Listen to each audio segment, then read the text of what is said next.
I saw a need for patients. Most of them were just not following up with their PCP. That gave me the idea to do house calls. I could be a solution to this. Everybody was like, hey, you're not going to make any money doing that. Well, I'm not just doing it for the money. I'm doing it because there's a need for that. For the first 6 months, it was only me. But I was at the point I was just so overwhelmed. I didn't know how I was going to keep up. I was doing all the referrals. I was doing all the follow-up calls. I was doing all the scheduling. I was doing the billing until I found someone. I just hired 6 more last week. I think we're at 22 now. Do not be afraid to hire someone. You need to view that other provider as somebody to help you generate income and not the other way around. I find so many things rewarding. One of them right off the bat is definitely the patient satisfaction. My patients always seem to be so grateful when I come and do house calls with them. I didn't write a business plan. I don't even know what a business plan is. I didn't know what a business plan was. I'm 3 years into my business at that time when somebody asked me, I'm like, what is that? Take a look at my bank account. That's what I know. So just do it.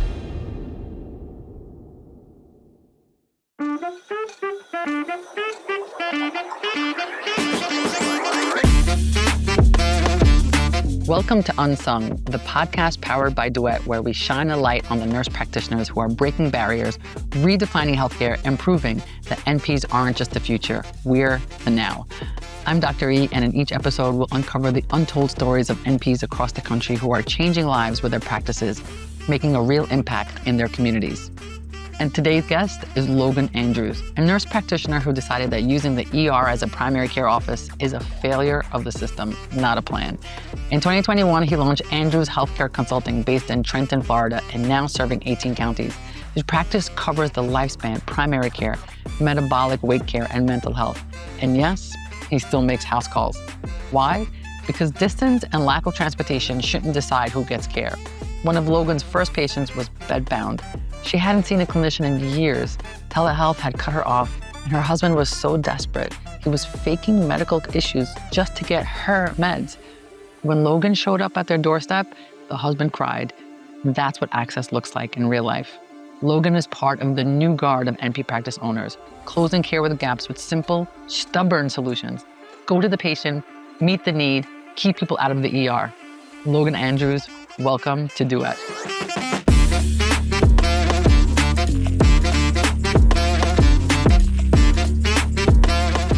Logan Andrews, I'm so excited that you're here. Awesome. Thank you. I'm excited to be here. Oh my God, amazing. So before we get into the amazing practice that you have right now, we need to learn a little bit about you. Take us back to why you became a nurse practitioner to begin with. So I used to work as a director of nursing at a small facility in rural North Central Florida called Tri-County Nursing and Rehab Center. And I was a director of nursing there for probably about 9 years. And I noticed a huge disparity with rehospitalizations, because it was about that time whenever they had this huge push with CMS to kind of reduce rehospitalizations, unavoidable ER visits. And I saw a need for patients whenever I did what's called a QAPI, a Quality Analysis Improvement Program. I love these acronyms. I had to do, and I noticed that we were having some of the same patients, keep returning back to the facility. So when I did a deeper dive, I found out most of them were just not following up with their PCP because they didn't either have transportation or it was just too far for them to drive. So that gave me the idea to do house calls. And that's kind of what made me want to be a nurse practitioner, because I was like, I could be a solution to this by going and doing house calls. So voila, here I am. Oh my goodness. So I love that. You went to become a nurse practitioner for a mission. So I imagine you first started working for someone. I did. I first started working for this physician that it just did not work out. He was not very nurse practitioner friendly, to say the least. Okay. And I thought it was going to work out. It didn't. Long story associated with that, but finally got out of that crazy contract and was able to start my own gig, and partnered with a physician that was great, because at the time it was right there about the time that they were allowing autonomous practice in Florida. So I had not had enough hours yet in order to apply for my autonomous practice license, or so I thought. So I had him as like a quote unquote medical director for me to be able to see patients. And I found out I actually did have enough time. So I applied, got my autonomous practice, and I still kept him on board because I was like, well, he can still help me get into some of these nursing homes that we round in, because a lot of the nursing homes or rehab facilities, they require a physician, because Mm, most of Joint Commission accredited yes. facilities require a physician oversight and not nurse practitioner oversight. So I was Yeah. like, he's going to stay with me. I love that. But wait, but you kind of skipped, you went from working for someone Uh-huh. directly to opening your own spot. What was the reason that you were not like, well, let me go work for someone else? What made you decide to like, I want to open my own thing? Because I was noticing that, one, I was already accustomed to a certain pay grade, so to speak, Okay. coming from a high management position within a skilled nursing facility. I was a nursing director. To most of the places that were offering me starting salaries they were less than $100,000, and I'm like, I'm not used to making less than Right. that in my current job role. So I was like, why don't I just do my own practice? And then I couldn't find anybody that wanted to do house calls. Everybody was like, hey, you're not going to make any money doing that. There's no money in house calls. And I was like, well, I'm not just doing it for the money. I'm doing it because it's needed. There's a need for that. There's all these people that can't come out to come to the office. So I was like, I'm not necessarily doing it trying to get rich. I just want to at least make what I was making in the rehab facility. I don't expect to make $200,000-$300,000 a year. So that's what kind of spurred me to want to open my own thing. And were you scared, or were you like, I don't know, I'll figure this out? Because I imagine, did you have another income, or you were like, I'm just gonna open it up and figure it out? So I honestly, in the beginning, I was moonlighting with that physician that I was Yeah. talking about. Yeah. He was kind enough to let me moonlight with him in the hospital. So I was doing some hospitalist medicine with him, I learned a lot. That was fun. And then because I was already going into some of those nursing homes that I had been with the other physician, whenever I stopped working with him, they're like, nope, we want to keep you. So then he had to kind of take on that role. So then I was seeing those patients with him in the 4 rehab facilities that I had originally been going to. Okay, so you did like what most of us did, which is like, very few people are like, yeah, you know what, I'm good. I don't need any money as long as I'll, figure it out. So most of us keep something as we do the crazy thing and figure out if it's going to work or not. So you, Correct. so you started house calls. Was yourself on your own at first, right? Oh yeah, I was by myself doing it probably for honestly the first 6 months, and then I was like, okay, this is too much. I'm overwhelmed. I had to get somebody. But for the first 6 months, it was only me. So it was only you, and like how many days a week were you doing it? Oh, I mean, I didn't keep track because everything blurred together. But It probably was 6 months straight, no sleep. that's what it seemed like. Yes. Oh my goodness. So then you were like, I need help. So then you hired the next MP within 6 months? So I hired the next MP within 6 months, and that helped significantly. Um, I mean, I was just like I said, I was at the point I was just so overwhelmed. I didn't know how I was going to keep up because, like you just said, how many days a week was I working? I literally was working 7 days a week, and I was like, I cannot continue to live this way. I have a wife and kids at home, and my wife's going to divorce me if I don't make some kind of, I you show know, up for a birthday. yeah, work-life balance. So that's when I was like, What? I gotta get somebody. Because at the time, I was even answering the phone myself. You gotta understand, when I Oh, say it was me, wow. it was me. I was doing all the referrals. I was doing all the follow-up calls. I was doing all the scheduling. I was doing the billing, even some of that until I Oh. found someone.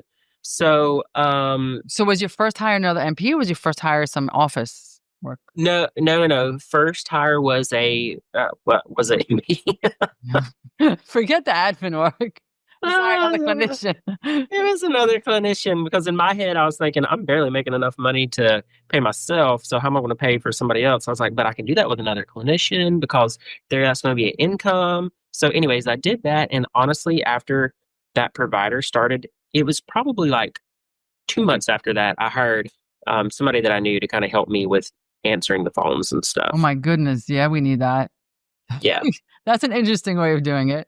yeah, yeah. And So that was my thought process, anyways. and so at this point, how many MPs work with you and your team? Oh my goodness. Well, I just hired 6 more last week. So we are up to, and we had 3 that left. So I think we're at 22 now. 22 MPs. And each one has their own panel. Yes, we have 22 MPs, two MDs. One physician works for us seeing patients now in our group. She's amazing. I was so glad that she reached out to me actually in a roundabout way about, hey, do you need help in your clinic? She's like, I want to work in the clinic again, but I don't want to do my own thing. And I heard that you're a very ethical person and great to work for. And I was like, hey, come on. So we gained Dr. Chapman, and she's amazing at what she does. So we're glad to have her on board. And then the other physician is the same guy that was with me to begin with. He doesn't really see patients for us, so to speak. He does in the hospital, Hmm. but he does his own billing. He's our medical director, but he definitely, when we send patients to the hospital, he's notifying us and keeping us updated. Whenever we discharge a patient to the rehab facilities, he's letting our providers follow them in the rehab facility under his name. He also rounds on them, once a week too. So it's very symbiotic relationship we have with him. That's amazing. And your formula with your clinicians, it's a little bit different, right? Where they have their own panel and their salary kind of walk us through how that is. Because I'm sure some people listening are like 22 MPs. How do you manage 22 salaries? Well, so we're all like commission based, so to speak. All the providers are. So they're all 1099. Nobody's W-2. That's how we kind of make it work that way. Sure. So obviously, if I was paying people a salary, yes, I'd probably be making a lot more money and wouldn't be seeing my own patient panel. I But know it's also pretty scary when you would do salaries, you know? yes, exactly, exactly. Because then you're like, are they seeing enough patients? Right. But doing this way, it seemed have so far to be working out very well for us because for one, it motivates people to document and code appropriately because obviously you're going to get paid based on what you're billing for. And it also, I've noticed the provider satisfaction seems to be a lot higher because they make all their own schedules. As a 1099, I can't tell them when to come to work. I can't Right. tell them how many patients to see. Right. So everybody makes their own schedule. They tell the office staff, hey, I want to work this day between these hours, whatnot. I want to see this many patients. Um, and like I said, the patients or the provider satisfaction seems to be very high. We rarely have any patients that are upset about anything. Most of them are also really happy. They like that the providers are able to spend more time with them, which I think that also plays a role in that Yeah. because I mean they're able to spend that time because they're not having that time crunch of I have to Right. meet a number of Right. patients today, to meet my goal. Yeah. Um, no, that makes a lot of sense. So, do you also have a clinic, or is everything house calls? Yeah, so I have a clinic. It's where I'm at today, actually, talking to you at. We do have a clinic. It's connected to one of the nursing homes. Actually, the nursing home I used to work at, Tri-County Nursing and Rehabilitation Center. The people that manage the nursing home super nice. When I was leaving, they're like, "Hey, we don't want you to leave." And I was like, "Well, I want to do this." And they're like, "Well, how about we build you a clinic on the side of the nursing home?" And I was like, "Okay." So they came in here. I told them where I wanted everything. They let me pick everything out, and now we have a clinic space. And super nice. They don't really charge me anything to be in here. I get to basically use the space. I obviously refer patients to them a lot because we have privileges there and we're able to see those patients. So that part's nice. We have another office location at Elite Medi Spa where we utilize a couple of rooms there, and that's mainly where we do most of our mental health counseling. We have another office in Lake City, which is about an hour away from this office, where we do again straight mental health. Then we have one other office, which is an hour away in the other direction from here in Williston, where we do a lot of our primary care, and we will do some mental health out of there if we need to. But we're in multiple different skilled nursing facilities, a lot of maybe 13 or 14 different assisted living facilities. So That is great. I love it so much. So you also see primary care, like walk-in, not walk-ins, but like, in the clinic. oh yeah, yeah, and we do walk-ins. Actually, I had 2 walk-ins today, as a matter of fact. So how do people find you? Word of mouth. I get Hmm. a lot of referrals from home health care. Mm. Believe it or not. I'm also the medical director and pretty much the only nurse practitioner in the state that I'm aware of that's considered a regional medical director for a home health care company in Florida. So I'm the regional medical director over all of North Florida for Centerwell Home Care. And that's been pretty interesting because at first everybody was like, wait, you're MP, you can't be a medical director for a home health care company, but actually You're like, you can. actually, you can't. Oh my God, that's amazing.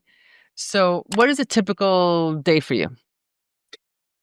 Oh, well, it seems like it changes every week, but here lately, it Mondays I'm pretty much in clinic half a day. The other half a day I'm out doing house calls. Tuesdays I'm catching up on house calls, probably till about 2 or so, and the rest of the time I'm trying to do, quote unquote office managerial type stuff. Yeah. Wednesdays I'm in clinic all day, and that's probably my busiest day of the week. I mean, I've had days where I've had up to 30 patients, 32 patients in a day, which is insane because I normally don't like to see that many in a day. I like to normally only try to see about 15 if I can, so half that number. But yeah, so Thursdays and Fridays, I try to have like office to try to get stuff done, but I always end up seeing patients, it seems, on Thursdays or Fridays. And Thursdays are the day I pretty much round in one of the rehab facilities as well. So once they know you're there, Yeah. they're Yeah. coming in. Oh, yeah. That's Yeah. kind of how it works. So as you've grown, what's like one habit or system that you've implemented that's been a game changer for your productivity or for your sanity? I have come to realize that having more office staff has helped because as we've gotten bigger, I've also determined too that I started. Well, let me back up. So, whenever I started adding on providers, one of the things I did was I kind of gave each provider, I had them assigned what we call a case manager. So, that case manager is assigned to that nurse practitioner or provider. So, as we got more and more, I would have one case manager for two providers, and they kind of managed everything for that provider. And what I mean by that is they would do the referrals, they help with medication refills. They Sure. maybe would do callbacks for some of the patients. They would even help with scheduling and things like that. And having that one person designated for like the one provider, so to speak, I noticed there was a lot better communication and better satisfaction with the patient because otherwise, when it was just whoever answered the phone type of thing, it was Mm, like, patients were like, well, I don't know who I talked to, and I talked to them, and they didn't seem like they knew what I was talking about, and da da da da da. So it works out easier that way because okay. whenever we have somebody call and they're like, oh, yeah, I'm a patient of Jen's or oh, I'm a patient of Logan's, like, okay, well, you need to talk to X, Y, and Z. Oh, So very nice. I like that. transfer them to that case manager, and then they kind of take over everything for them. Mm. Some practices will call that like the provider's nurse, so to speak, and I've noticed that since we've implemented that, that's been something that's been very beneficial, both to the Sure. provider's sanity, my sanity, and, to the patients. And also, I've come to realize too, you can never have enough of those people, it seems like, um, because as you get bigger and bigger and grow more and more, you're going to have the phones where they ring more and more. And now it's pretty much we got to have somebody designated to be able to answer the phone now all the time because that alone has become its own job. Oh, yeah. Answering the phone becomes its own job. Yeah. Absolutely. Yeah. So it's one phone number for all the locations? It's one phone number for all the locations. It's how we do that. It just has worked out easier that way. Our main office, so to speak, the clinic I'm in, it already had a phone number because it was associated with the nursing home. So it does have a direct number, which sometimes we'll have patients call that are from here. But we pretty much have just one straight across phone number, and that's the one that I prefer the patients call, just because it's a lot easier to kind of control who's Who's being calling? spoken to, and that somebody's not away at the moment for lunch or whatever, so it just Sure, works. sure, sure. So with such a big team, how do you handle, I don't know, team culture or team management? Do you do anything? Do you guys get together for picnics? What do you guys do?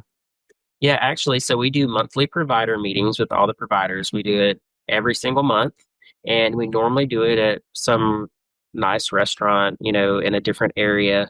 One we normally rotate it around. We normally either do Gainesville or Lake City, which they're both about an hour from where I'm at right now, but in two different directions because of how our providers are kind of all spread out. Everybody pretty much works from home, so to speak, or Yeah, from their car because yeah. since they're doing house calls.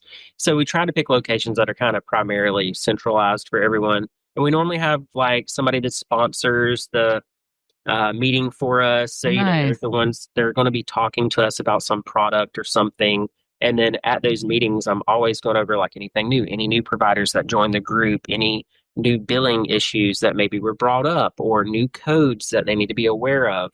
So like our biller and coder comes to those meetings and she breaks it down too and says, hey, this is what I'm seeing on returns. This is da da da da da. So that's always nice. And then it's always combined with our primary care and our mental health side. And normally I'm speaking to the primary care side, and then Madeline Kelly, Maddie, she's always speaking to the psych side. So I always turn the time over to her at some point, and then she's like going through psych specific updates that apply Nice. to everyone and only to the psych team. Because everybody needs to be aware of that too. A lot of times it has to do with like the referral process and things like that, because we are considered a multi-specialty group. And even though we're all under the same umbrella, because they're a specialty, it still requires authorization a lot of times to be seen. And that's what some of our providers had a hard time understanding. They're like, well, why can't she just see them next Monday? They have an opening. And it's like, yo, it doesn't work that way. Yeah. So we had to kind of break that down and explain it to them. So, Oh my God. Hello. Shout out Maddie. Love Maddie. yes, right. I have to say She's the mom hi. diggity. Hopefully you're listening. We love you. Oh, that's amazing. All right. So you have team meetings for clinicians. How about your the rest of your team? How do you manage that? Because it's a lot of people. That part's a little bit harder. We probably do something with them about every 3 months. Okay. We'll do we try to do that. Most of them work from home. There's Sure. not very many of them work from the clinic. So that's, again, a little bit harder versus the clinicians. They're, I don't know how to say that, but they're more inclined to come to those meetings, because, I mean, they're at the end of the day, they know it's going to affect their bottom dollar. Sure. With what we're discussing versus, the other staff. Trying to get them to come can sometimes be harder. A lot of them are younger too, so they got kids. So there's a lot of times after hours stuff, trying to get lined up. So a lot of times we'll do stuff over the phone. But like I said, we try to do something at least once every 3 months. And then we always do a huge Christmas party at the end of the year, which is always fun. And we always do something cool with presents and things like that. So we always have a blast anyways at Christmas. Oh, I love that so much. So what's one lesson you've learned along the way that maybe other NPs who are listening to this could benefit? Oh, I'll tell you, number one, right off the bat, do not be afraid to hire someone, and do not think that hiring another provider is going to be a costly experience, because you need to view that other provider as somebody to help you generate income and not the other way around. That, as soon as I realized that, I was like, oh, my hiring light is now always on. Nice. So, and I wish I'd have realized that a little bit sooner, because I think those first 6 months would not have been as stressful, and I would not have been working myself to death, working, like I was saying, 7 days a week. Yeah. So that's the number one thing. If you're thinking about hiring another provider, do it. Do it tomorrow. I love that. Especially the way you have it set up, right? Like, it's not like you have to worry about, the payroll in that respect, because they're generating their own income. Correct. Yeah. That's great. I love it. Anything else that you learn along your way that other NPs can benefit from? One big thing, there's power in numbers. That was one thing I found out too. When I was trying to get contracted with some of these insurance companies, I was just getting turned down left or right. But as soon as I had about 4 to 5 providers in our group, it's like, oh, all of a sudden it's like, oh, hey, who are you? How are you doing? How you doing? Let's talk. Yeah. So, now that we got 20 something providers, I've got insurance companies reaching out to me being like, hey, do you want to contract with our organization? I'm like, I don't know, maybe. What are you paying? Right. Versus before it was just like, hey, I just need a contract. I don't care what it says. I would just let me sign it. I'll send it right back. Give me $1. Yeah. That's so funny. Anyways, yeah. I love that. What do you find most rewarding in your practice? That's a hard one, because I find so many things rewarding. Trying to pick one out specifically. So don't pick one, pick 3. Okay, I can pick a few. So one of them right off the bat is definitely the patient satisfaction. Seeing how excited. I'll tell you one quick story. I had a patient that I had a referral on, and I went to go see him. This guy, his wife, he said, had not been seen by a provider in, like, I can't remember, 3-4 years, something like that. and he'd been doing telehealths with her. Well, the provider who was seeing her over telehealth said, "Hey, I can't continue to see your wife. She hasn't had any blood work. She's on a lot of seizure meds. I don't feel comfortable doing this. Sure. Yada, yada, yada. Like, hey, you need to bring her into the office." Well, this lady, there was no way she'd go to the office. She was 100% homebound. She was in a hospital bed. She had a G tube. She had, Foley catheter. She had a wound vac. Like, this woman was bedbound. Oh, I left out one important part. She's on a ventilator too. Forgot Oh, that. geez. Okay. So, trying to load her up in the car just to bring her to an appointment, Not get some blood happening. work. Not Yeah, it's kind of happening. impossible. So, long story short, I went there, I knock on the door, and the guy opens the door and he's just staring at me. And I'm like, "Hi." Ah, It's like, "My name's Logan." He was kind of looking at me kind of weird. I didn't know what's going on. And he just started bawling, crying out of nowhere.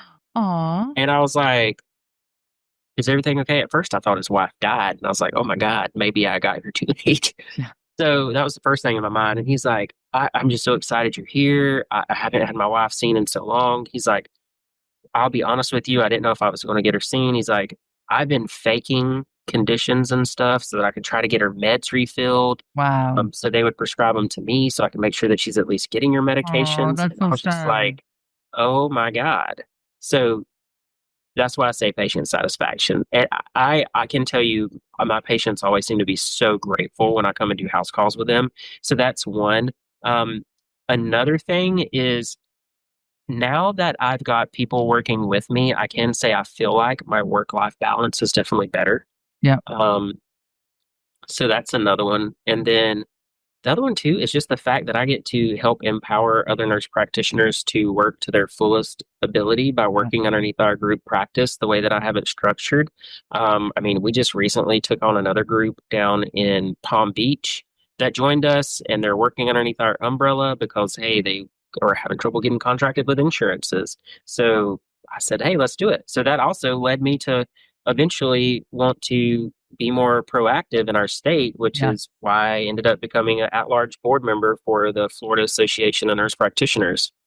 Yes. Oh, I forgot to mention that you're in Florida. Yes, you're very, very active. And I love that. Anyone listening, your local, I mean, all politics, but your local politics are really important if you own a business. You have to get engaged. Oh, it's the only way to make a difference. Yeah. Say more. Tell 100%. us tell us more about that. Well, so I mean, there's been so many things that, I'm glad that I did that. One of them was, just we're trying to work on a more equal reimbursement in the state for insurance companies currently that are still denying access into their network, basically discriminating against nurse practitioners, which, by the way, they are unaware, but Florida actually has a law. It's in their statutes that an insurance company cannot provide provider discrimination based on credentials. So that's something that we're now using against the insurance companies to get credentialed and contracted with their insurance companies, because Wow. it's specific right there in our laws that you cannot discriminate against a medical provider just because of their credentials. So, anyways, we've seen that a lot because we've been hearing here lately, oh, we can't credential you as a nurse practitioner with us because you got to have a physician. If you have a physician on your team, then we can. And it's like, it doesn't work that way. So, anyways, that's one big thing. I mean, the other one that we've been really pushing, trying to get going, and with actually another organization here in Florida, is we've been trying to get autonomous practice for psych nurse practitioners. We're hoping that that can eventually come about. Honestly, autonomy for all NPs would be amazing. So, Sure, it um, will. but I mean, we're trying to do one step at a time. But that's one. And then, trying to just really fight for higher reimbursement rates overall for some of these insurance companies. And that's kind of where we're also going with the whole provider discrimination thing that I mentioned, is trying to get that included. So that's some of the things that we're doing in our organization, the Florida Association of Nurse Practitioners, is we have a legislative committee. And this legislative committee, we talk about all these things. And then right above the committee, we have a legislative task force, which is made up of 6 different providers. I'm one of them. Maddie is another one. And then there's a few others. So the cool thing about that task force is we are actually some of the ones that are going to Tallahassee, the state capital, and we're kind of doing some of that grassroots, getting on the ground, getting in front of these legislators trying to lobby. And we have a lobbyist that works for us. And the lobbyist is up there all the time in Tallahassee, meeting with these senators and these House of Representatives, trying to get stuff pushed for us. So it's very important for people to get engaged. I mean, if the only way, which I said one time before, there's power in numbers. This is the way. So if you want to make changes, join one of your local organizations and start on the local level and kind of go from there. Exactly right. It's the reason, that I also joined Duet, because it's like, it's another place where there's power of numbers. Like when you're part of a group, it's one thing to be on your own silo, but to be part of a group is important. I agree with you 1,000%. Which is why I joined Duet. So yeah, there's something. I was just talking to another practice. There's just something about being part of this amazing community of NPs who are making a difference, right? Because every NP I speak to on this podcast and otherwise, that opened up their own practice, they're all like, I think I could do this better. I think I could take care of patients better. Like we're literally changing the country, and it's so great to be part of this group. It's just amazing, and I'm always in awe every time I hear someone's story. I'm like, oh my god, it's just so cool. I get chills all the time.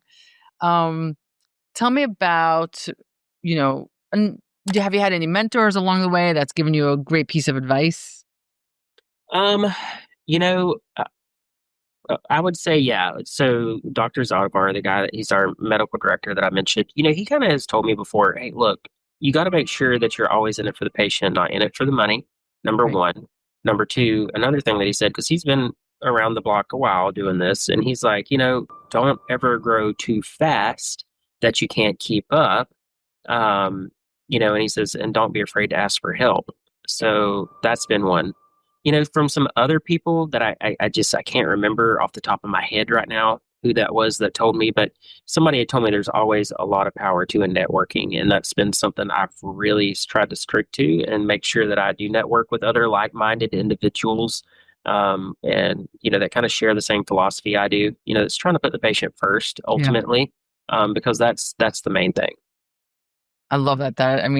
That's the best when mission driven, everything else comes. Yeah. What are your goals? What's the 5-year plan, Logan? I've been asked that so many times, I'm just trying to live till tomorrow. Okay. But it's a 24-hour plan. Just trying to be here till tomorrow. I like that. That works. I guess my 5-year plan is I've recently been asked to help cover a couple facilities in Nebraska. So I'm actively hiring now for some nurse practitioners in Nebraska. Same thing with Colorado. So I guess my 5-year plan is to be multi-state. Love that. That is awesome. And I need an assistant or something, because right now I'm doing everything as far as the payroll and the accounts receivable, the new hires. So I'm definitely kind of getting to the point where I'm going to need some help doing that, because right now that's starting to be a lot to keep up with, more so than my patients. So yes, absolutely. It's the paperwork that gets you 100%. Okay, switching gears. What's a fun or surprising fact about you that most patients and maybe some of your colleagues may not know? I don't know. I might have a couple, but I can tell you one. I guess I am. Most everybody in my family is actually nobody in my family really is in healthcare. Most of them is actually in education or in something to do like farming wise or forestry. So I like to hunt. So I'm an avid hunter, outdoorsman. So I'm outdoors a lot. So you may not realize that, but like when I say hunt, I like to deer hunt and turkey hunt. Go alligator hunting. I know that about you. I know you've seen pictures. So, so I bet this kind of answers my next question: is if you weren't an NP, what would you be doing? If I was not an MP, oh gosh, I would probably be doing something that my family does, which would be doing something in the outdoors, whether that's timber management or conservation, because my family is really big on conservation and timber management. I love that. My family's owned thousands and thousands of acres throughout Florida over the years, and we've done a lot of conservation, and we made sure that our property that we end up turning over to the state, there's been a couple of different management areas. One of them is Andrews Wildlife Management Area. That's actually named after my family, right down the road here from my office. And we still have property right in the middle of it that we use for hunting. But that was probably about a 4,000 acre tract that we sold to the state for wildlife management and conservation here in Florida. So I would probably be doing something along those lines. I love that. Oh my God, this is amazing. Any other last minute words for our audience of NPs? If you're putting your mind to it, you can do it. Don't be afraid to hire that other provider to work with you. And if you're thinking about taking the leap to open your own practice, just do it. Just do it. Stop overthinking and just freaking Stop do it. overthinking. Don't write a business plan. Just do it. I didn't write a business plan. I don't even know what a business plan is. I didn't know what a business plan was. Somebody was like, "Hey, have you done a profit and loss statement?" I'm 3 years into my business at that time when somebody asked me, I'm like, "What is that?" Take a look at my bank account. That's what I know. That part. Yeah, like, let me print you a statement. I don't know. So just do it. Oh my God. Logan Andrews, thank you so much for being here. You're welcome. Thank you for having me. Of course.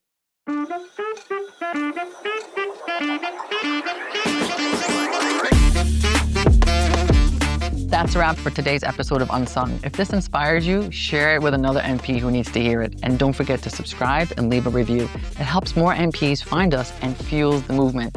Want to join the largest NP practice network? Learn more about Duet on our website, joinduet.com. Until next time, keep pushing boundaries and proving what NPs can do.